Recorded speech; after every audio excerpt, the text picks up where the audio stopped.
Voltamos com o TV Mar News e a gente agora vai conferir a atualização do boletim aqui para o nosso estado. Vamos ver então aí na sua telinha. Olha só, o boletim da Covid-19, né, atualizado com a data de hoje, são 29.395 casos confirmados aqui no nosso estado, desde que a pandemia alcançou o nosso estado. 21.362 pessoas já foram recuperadas da Covid-19. Nós temos 3.192 casos suspeitos e 903 óbitos confirmados, vidas perdidas aqui no nosso estado por conta da Covid-19.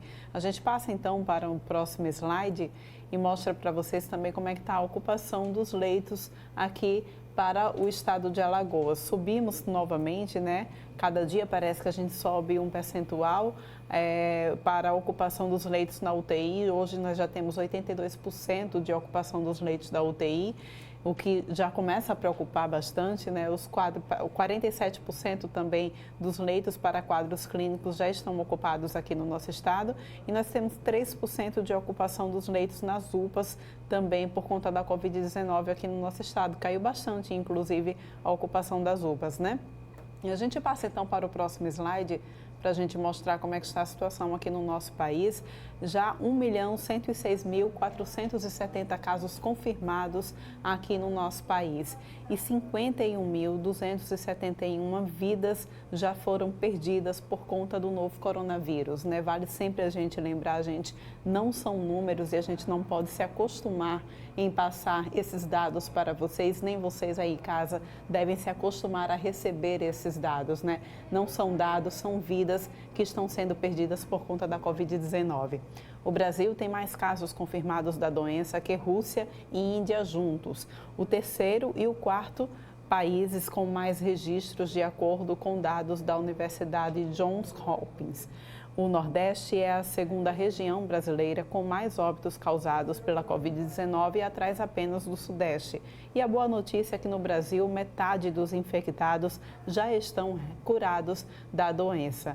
Esse é um dado muito relevante também e que a gente torce para que essa situação seja ainda melhor nos próximos dias. E a gente agora vai falar sobre os exames que já começaram a ser feitos nas farmácias, os testes para a Covid-19. Vamos acompanhar.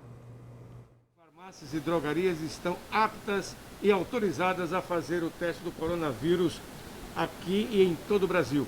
Eu estou ao lado da farmacêutica, que é a Luana Bid. Ela está aqui comigo para explicar a importância desse teste, a viabilidade e como se procederá, principalmente em Alagoas e particularmente em Maceió. Olá, nós estamos autorizados, né, a realizar esses testes a partir do dia 28 nas farmácias. Seria a realização do teste rápido, né, por um farmacêutico habilitado.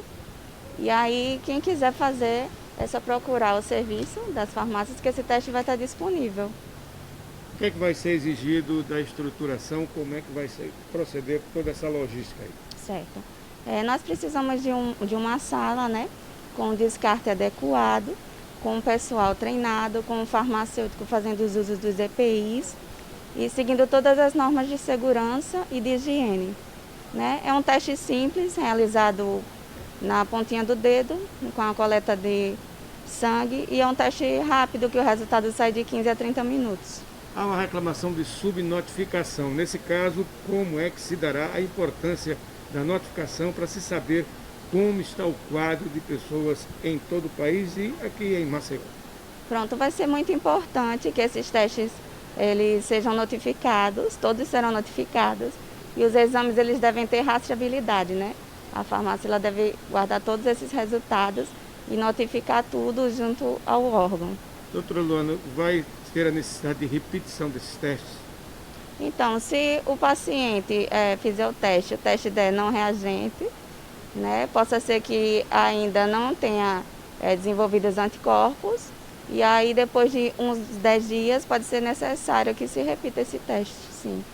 A medida não obriga nenhum estabelecimento a fazer essa testagem, mas aqueles que se colocarem à disposição da comunidade estarão aptos no seu horário comercial e podem receber a qualquer momento o paciente ou as pessoas que procurarem esses estabelecimentos.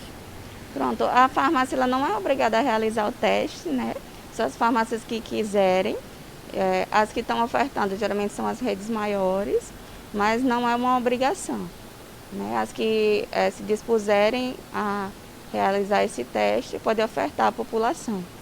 O Conselho Regional de Farmácia está à disposição da população. Tem algum endereço eletrônico, alguma forma de contato que a população, no caso, precise se informar diretamente com o Conselho? Pronto, quem quiser entrar no Conselho, né, tem o site do Conselho, pode ir à própria sede do Conselho, né, tirar dúvidas a respeito dos testes e nós estamos à disposição para tirar qualquer dúvida à população. Quem quiser se informar pode entrar em contato no Instagram, no site do Conselho. Os testes serão gratuitos? Não, os testes eles são pagos, né? Eles têm variado de 100 até R$300, de acordo com a farmácia. Está em torno desse valor. Essa oportunidade para você que, se tiver algum sintoma de gripe, febre, tirar sua dúvida e antecipadamente se cuidar, porque afinal de contas o coronavírus não é brincadeira, é uma coisa muito séria e é preciso que a comunidade, principalmente aqueles que têm um poder aquisitivo para adentrar uma drogaria, uma farmácia, fazer essa testagem para ter a convicção da necessidade do tratamento imediato. Aqueles que não têm condições, tem aí o serviço público oferecendo também essa testagem. Com as imagens de Márcio André e Fernando Palmeira para a TV Mar da organização Arnoldo Melo no canal 25 da NET. Olha só, gente, a gente mostrou aqui logo no início da pandemia, né, uma excelente iniciativa de um projeto para o desenvolvimento de um respirador para auxiliar no tratamento das vítimas da Covid-19. E a gente vai ver agora como ele ficou numa matéria que foi feita por Viderlan Araújo. Vamos conferir. Essencial para manter a vida de pacientes em estado grave com a Covid-19, um respirador mecânico de baixo custo está sendo produzido por um grupo de pesquisadores em Maceió. A ideia surgiu a partir do pronunciamento do Ministério da Saúde, onde solicitou que a comunidade brasileira científica elaborasse uma máquina, um respirador, que pudesse vir a suprir uma talvez necessidade de respiradores no nosso país. A iniciativa utilizou uma linha de pesquisa que foi arquitetada a partir de uma engenharia inovadora, utilizando esse reanimador manual, conhecido como AMBU. O equipamento é utilizado para resgate em áreas de conflito e difícil acesso. Nós inicialmente tivemos a ideia de utilizar o AMBU, né, como princípio de funcionamento, até pelo fato de ser utilizado em resgate. Eu já tenho curso de resgate de área de difícil acesso. Só que com o AMBU nós não conseguimos alcançar todos os parâmetros que são pedidos pelas autoridades de saúde. Então resolvemos mudar totalmente a nossa máquina, fazer uma máquina pneumática que utiliza como princípio de funcionamento válvulas solenoides proporcionais e assim conseguimos alcançar os parâmetros desejados. Os conhecimentos do militar agregou-se ao trabalho de outros membros de engenharia mecatrônica para o desenvolvimento e programação do respirador. O respirador ele funciona através do controle dos gases. Então aqui tem válvulas que fazem esse controle. E aí, a gente faz o controle da inspiração e expiração através dessas válvulas. Aqui está a nossa tela de controle, que é uma tela de 7 polegadas. E nessa tela é onde o médico ou fisioterapeuta vai fazer a escolha dos parâmetros relativo ao paciente que ele vai entubar nessa máquina. Então, quando a gente clica em qualquer um dos parâmetros, aparecem orelhas que a gente consegue aumentar ou diminuir cada uma dessas variáveis.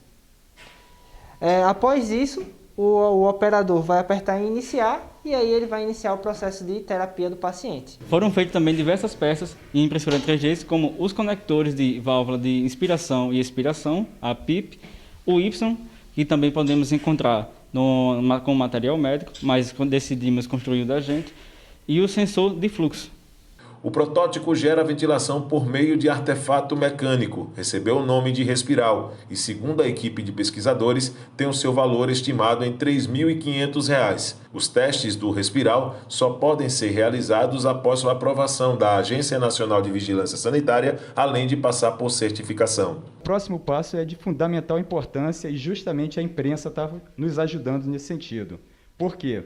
É através dessa divulgação que está sendo feita, né, as fábricas que já fabricam materiais hospitalares, né, que são justamente essas que a Anvisa aceita, né, para fabricar alguma coisa nesse sentido, elas entrem em contato conosco. Uma vez entrando em contato conosco, nós iremos doar toda a nossa pesquisa, todo o protótipo. A única ressalva que faremos é o seguinte: o objetivo filantrópico. Da mesma forma que nós, da equipe Respiral, não queremos nenhum tipo de aporte financeiro, queremos justamente ajudar a sociedade brasileira, quiçá mundial, queremos também que essa fábrica continue com esse intuito de ajudar, né? Assim sendo, que nenhum brasileiro venha perder sua vida por falta de um respirador. Pois é, gente, a gente está recebendo aqui no nosso estúdio, né, uma dessas cabeças, duas dessas cabeças aí desse projeto tão bacana, Cleberson e Bruno, né, que engenheiro mecatrônico e estudante de engenharia mecatrônica, que estão participando desse projeto. Nós vimos inclusive aí a sonora do Cleberson nessa matéria, né, e a gente trouxe eles aqui para o estúdio para a gente conversar um pouco mais sobre esse projeto tão bacana. E eu fiquei de fato muito perplexa, né, com a diferença de preço, né, quanto que vocês conseguiram baratear. Ele estava me contando, não é isso, Cleberson, que quanto é que vale hoje um respirador no comércio? Então, um respirador no comércio, antes da pandemia, ele custava em média de 50 mil reais, vamos dizer assim, de 40 a 50 mil reais. Isso os mais simples, né?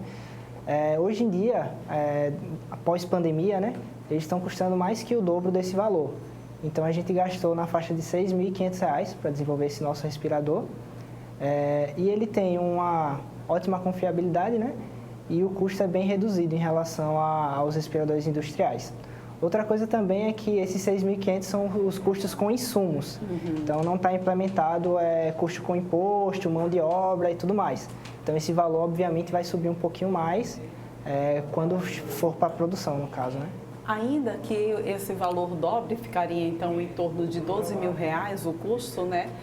Ele nem chegaria ainda a 20 mil reais. Então, realmente é um aparelho confiável por um valor muito mais acessível, né, para quem está precisando. E eu queria que vocês pudessem nos contar quais são, então, os próximos passos, qual é a perspectiva de vocês, o que é que vocês esperam a partir de agora, já com esse projeto pronto.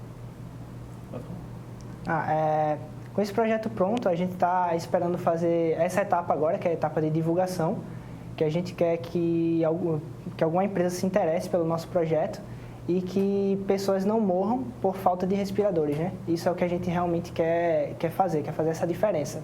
E o nosso objetivo é 100% filantrópico. Então, em nenhum momento a gente está pensando em lucro ou tudo mais. Então, a gente quer que alguma empresa se interesse com o mesmo intuito filantrópico que é nosso, e aí a gente possa fornecer tudo que a gente fez para que ela produza e ninguém possa morrer por falta de respiradores. Aqui no estado, vocês já tiveram apoio por parte do governo, por parte dos nossos representantes? Não, a gente não teve nenhum tipo de apoio ainda, a gente está no aguardo. Nem foi mostrado interesse por parte dos nossos representantes legais aqui? Até o momento, não. Que triste, né, gente? A gente tem aí esse projeto, nós inclusive vimos, infelizmente, aí o nome do governo do estado sendo envolvido com um problema, inclusive na compra de respiradores. Seria uma ótima oportunidade para se investir, então, nesse projeto que vocês desenvolveram para conseguir exatamente salvar vidas, né? O que é que tem de diferente nesse respirador que vocês fizeram para os demais? Basicamente, estamos utilizando peças que foram impressas em impressoras 3D, o que barateia muito o preço do produto final. Sendo que solenóides que a gente está utilizando, que são algumas válvulas internas, são de fácil acesso, são baratas, e como o projeto em si é de código aberto, isso barateia muito o produto, no produto final. Ou seja, fica muito mais fácil para uma empresa manufaturar esse produto. Vocês já tiveram alguma sinalização de alguma empresa? Ou estão tentando? Como é que está a captação, então, dessa empresa? Nós estamos aguardando, através dessa divulgação pela imprensa, né, que alguma empresa entre em contato conosco. Então, para ela entrar em contato conosco, basta buscar por projeto.respiral e ela vai encontrar a gente nas redes sociais. E vocês já patentearam? Como é que ficou essa situação aí, esse projeto? Estamos em fase de patenteamento, começamos com em torno de uma semana Mas isso é um processo longo, vai demorar um tempo ainda até estar com a patente toda finalizada. E ele corresponde a todas as expectativas, né? Isso. Sim, sim, sim. Ele atende todos os requisitos necessários, né, para poder fazer a terapia em um paciente. Muito bem, gente. Eu queria só parabenizar vocês por esse trabalho maravilhoso que vocês têm desenvolvido. E a gente fica aí, né? Então, é só acessar nas redes sociais Projeto Respiral, não é isso? Projeto.respiral que vocês vão encontrar e aí vocês vão poder fazer esse contato com a gente. Pois é, né? Fica aí. A gente tem empresas, vocês têm conhecimento se a gente tem empresas aqui no nosso estado que poderiam, então, comprar essa ideia de vocês? Tem que ser empresa que já tenha liberações pela Anvisa, né, para a produção de equipamentos médicos. Ou pelo menos empresas similares a isso, que possam atender a esses critérios. E essas empresas podem procurar a gente. E vocês ficam restritos aqui ao estado de Alagoas ou estão abertos também para de repente, receber essa proposta por parte de outros estados? Estamos abertos para todo o Brasil, na verdade. Esse projeto em si é uma doação para toda a humanidade. Muito bem, parabéns mais uma vez pela iniciativa de vocês. Fica então aí, né, Projeto.Respiral, procura lá nas redes sociais, vocês vão conseguir então o contato desses garotos novinhos, 22 anos, 26, anos, 26, 22, olha só, gente, parabéns por esse trabalho de vocês, tá? E a gente vai então agora para um rápido intervalo, mas volta daqui a pouquinho trazendo mais informações.